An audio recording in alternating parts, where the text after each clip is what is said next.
जिन इदारनि ते हमला कया उन्हनि खे सज़ा मिलण घुर्जे। असांखे नफ़रत जी सियासत ख़त्म करणी पवंदी। सिलेक्शन जी सियासत मुल्क मां जमहूरियत जो जनाज़ो कढी छॾियो। पाकिस्तान जे निगरान वज़ीर आज़म खे मज़लूम फ़लस्तीनियुनि लाइ ॻाल्हाइणो पवंदो। असां 90 जे ॾहाके ऐं 2017 वारी सियासत नथी घुर्जे। पीपी चेयरमैन बिलावल भुट्टो ज़रदारी कारसा सानी जे शहीदनि जी यादि में कराची में जलसे खे ख़िताब कंदे चयो आहे त पाकिस्तान में जमहूरियत आइन ऐं इलेक्शन खे रुगो हिक शख़्स जी वापसीअ लाइ रोकियो वियो आहे। असांजो अॼु बि साॻियो मुतालबो आहे त फौरी तौर इलेक्शन जी तारीख़ जो ऐलान कयो वञे।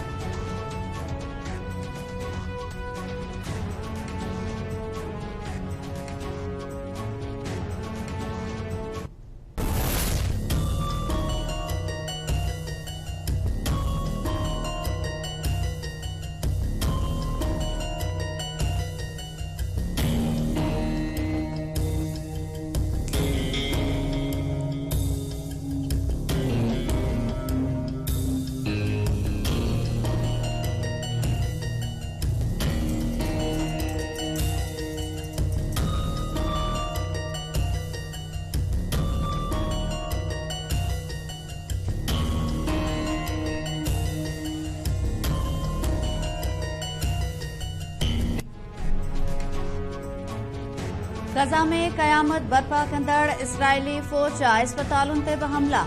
गज़ा जे अल अहली इस्पताल ते हमले में 800 फ़लस्तीनी शहीद। इसराइली हमलनि में शहीदनि जो अंग 3000 खां वधी वियो। 12000 खां वधीक ज़ख़्मी। गज़ा जी सिहत वारी विज़ारत अल अहली इस्पताल ते इसराइली फ़ौज जी फ़िज़ाई हमले में 500 माण्हू शहीद थियण जी तस्दीक़ करे छॾी। 11 ॾींहनि खां गज़ा ते वहशियाणी बमबारी जारी। गडियल क़ौमनि जे सेक्रेटरी एंटोनियो गुतेरेस पारां गज़ा में इस्पताल ते हमले जी सख़्त लफ़्ज़नि में मज़म्मत। इंसानी बुनियादुनि ते जंगबंदी ऐं गज़ा में इमदाद पहुचाइण लाइ रंडगू ख़त्म करण जो मुतालबो।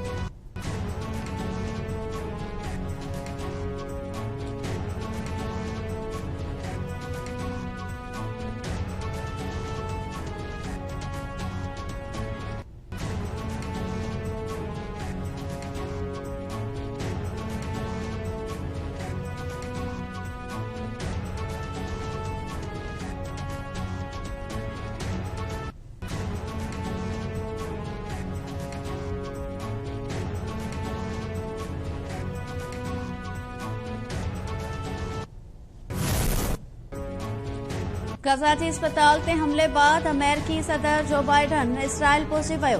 इसराइली वज़ीर आज़म नेतन्याहू सां मुलाक़ात।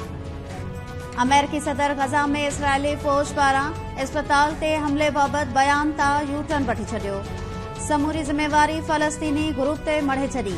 इसराइल जी मुकमल हिमायत जो ऐलान।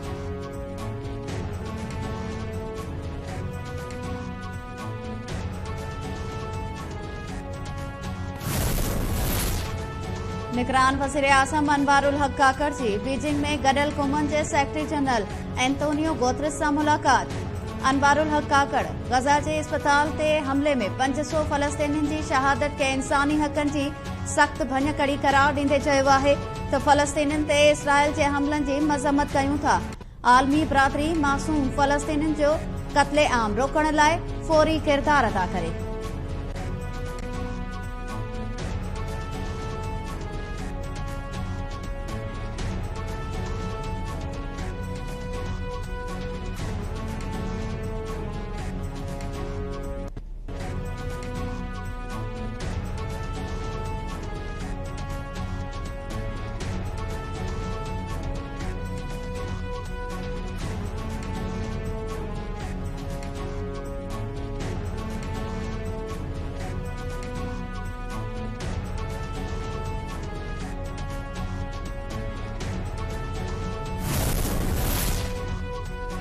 पीपल्स पार्टी पारां शहीदनि जी यादि में सान्हे वारे हंधि कारसाज़ वटि शहीदनि जी यादि में जलसो। पीपल्स पार्टी कारसाज़ जे शहीदनि जो ॾिहाड़ो इसराइली हमलनि में शहीद थींदड़ मज़लूम फ़लस्तीनी नाव करे छॾियो। जलसे के पीपी चेयरमैन बिलावल भुट्टो ज़रदारी, आसफा भुट्टो ज़रदारी, सैयद काइम अली शाह, मुराद अली शाह, रज़ा रब्बानी, शर्जील इनाम मेमून, नासिर हुसैन शाह, सईद गनी ऐं ॿियनि अॻवाननि जो ख़िताब। अॻूणे सदर आसिफ अली ज़रदारी कारसाज़ सान्हे जे शहीदनि खे भेटा पेश कंदे पंहिंजे पैगाम में चयो आहे त 18 अक्टूबर जे शहीदनि जी कुर्बानी बहादुरी ऐं वफ़ादारी जी तारीख़ आहे। कारसाज़ सान्हे जे शहीदनि जूं कुर्बानियूं ज़ाया न वेंदियूं।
पाकिस्तान हथियारनि जे सिस्टम अबाबिल मिसाइल जो कामयाब तजुर्बो करे वरितो।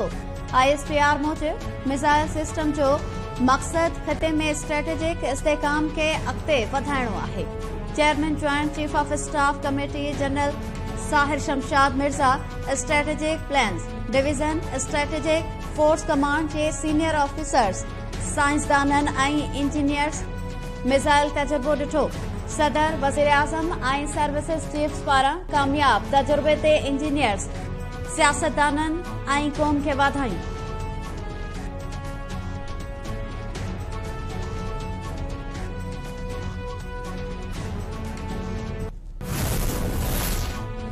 अॻूणे वज़ीर आज़म नवाज़ शरीफ़ ॾेह वापसी खां अॻु हिफ़ाज़ती ज़मानत लाइ दरख़्वास्त दाख़िल कराए छॾी। नवाज़ शरीफ़ एवनफील्ड ऐं अल अज़ीज़िया रेफरेंस में ज़मानत लाइ इस्लामाबाद हाई कोर्ट में दरख़्वास्त दाख़िल कराईंदे मौक़िफ़ इख्तियार कयो हो त हू 21 अक्टूबर ते इस्लामाबाद में लैंड कंदो ऐं अदालत आॾो पाण खे सरेंडर कंदो। अदालत पहुचण ताईं खेसि गिरफ़्तार न कयो वञे। इस्लामाबाद हाई कोर्ट जे चीफ जस्टिस आमिर फारूक जी सरबराही में बेंच पारां नवाज़ शरीफ़ जी दरख़्वास्त ते अॼु ॿुधणी करण जो इम्कान। सुप्रीम कोर्ट बहरिया टाउन कराची जी ज़मीन एवज़ रक़म जमा कराईंदड़नि खे नोटिस जारी करे छॾियो। चीफ जस्टिस पारां बहरिया टाउन फ़ैसिले ते अमल दरामद बेंच जोड़ण ऐं रक़म सुप्रीम कोर्ट जे अकाउंट में जमा कराइण ते सवाल उथारे छॾिया। चीफ जस्टिस काज़ी फाइज़ ईसा रिमार्क्स ॾे चयो त बहरिया टाउन जी जमा करायल 460 अरब रुपयनि वारी रक़म किथां आई? छा ॿाहिरां आयल रक़म सुप्रीम कोर्ट जे अकाउंट में जमा कराए सघिजे थी? जस्टिस अतर मिनुल्ला रिमार्क्स ॾिना त असल स्टेक होल्डर्स त सिंध जो अवाम आहे। छा असीं सिंध जी अवाम खे हाराइण ॾियूं? एडवोकेट जनरल सिंध चयो त बहरिया टाउन वारी ज़मीन सिंध जी मिल्कियत हुई, रक़म बि सिंध खे मिलणु घुरिजे।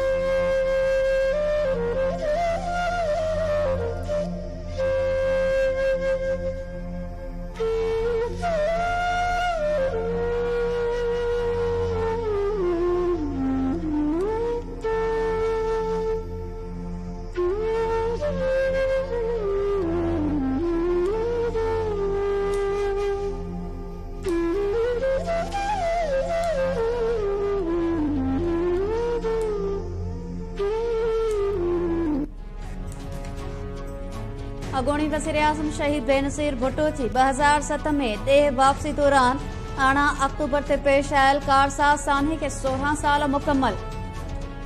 परवेज़ मुशर्रफ जे दौर में बेनज़ीर भुट्टो 8 सालनि जी जलावतनी ख़त्म करे ॾेह वापसि पहुती त संदसि आजियां लाइ कराची में अवाम जो समरो थुली पियो। बेनज़ीर भुट्टो जो कराची एयरपोर्ट खां निकितल काफ़िलो शाराए फैसल ते कारसाज़ वटि पहुतो त हिक ॿिए पुठियां ॿ ज़ोरदार धमाका थिया। धमाकनि में 180 खां वधीक कारकुन शहीद ऐं 600 खां वधीक ज़ख़्मी थिया।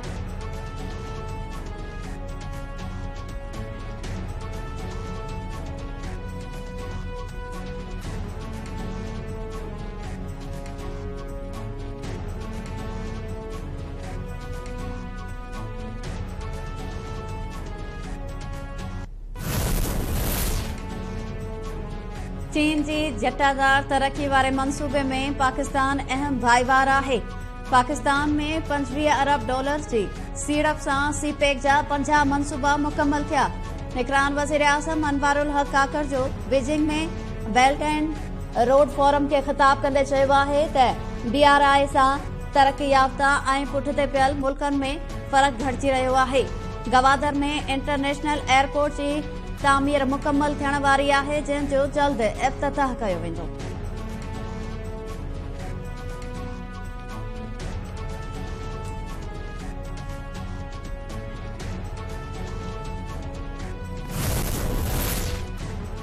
कोट शाहू वारे इलाइक़े मां धाड़ियलनि पारां अगवा थियल SHO महबूब बिरोही जा आज़ादी बाद इंकशाफ। SHO महबूब बिरोही KTN न्यूज़ सां ॻाल्हाईंदे चयो आहे त कैद में हुजण दौरान धाड़ियल केतिरनि ई पुलिस ऑफिसर्स ऐं एहलकारनि सां वेझा लाॻापा हुअण बाबति ॿुधाईंदा हुआ। मूं समेत 5 पुलिस एहलकारनि जी बाज़ियाबी कंहिं बि डील तहत न पर पुलिस पारां धाड़ियलनि ते सख़्त दबाव सबबि थी। ख़ुशी थी त असांजे बदिले में धाड़ियल खे न छॾियो वियो। 25 खां वधीक मोटरसाइकिल्स ते सवार धाड़ियलनि सुबुह जो 6 वॻे असांखे अगवा कयो हो। हुननि वटि क्लैशनकोफ ऐं G3 हथियार हुआ। धाड़ियल रोज़ानी हिक जगह खां ॿी जगह मुंतकिल करे रखंदा हुआ। धाड़ियल महर बटाणी जी गिरफ़्तारी ज़ाहिर थियण बाद धाड़ियलनि जो असां सां रवैयो तब्दील थियो। असांखे अगवा करण बाद धाड़ियलनि थाणे मां हथियार बि खंया हुआ, जेके वापसि कया विया आहिनि।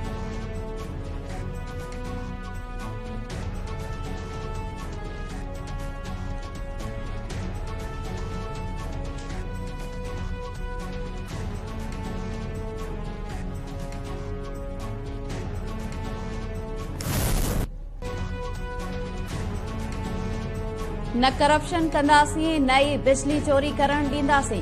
पनो आकिल में सेप्को इंतजामिया मुलाज़मनि खे मस्जिद अंदर कसम खणाए छॾियो। इंतजामिया सेप्को जे मुलाज़मनि खे कसम खणायो। KTN न्यूज़ मुलाज़मनि जी मस्जिद अंदर कसम खणण वारी वीडियो हथ करे वरिती।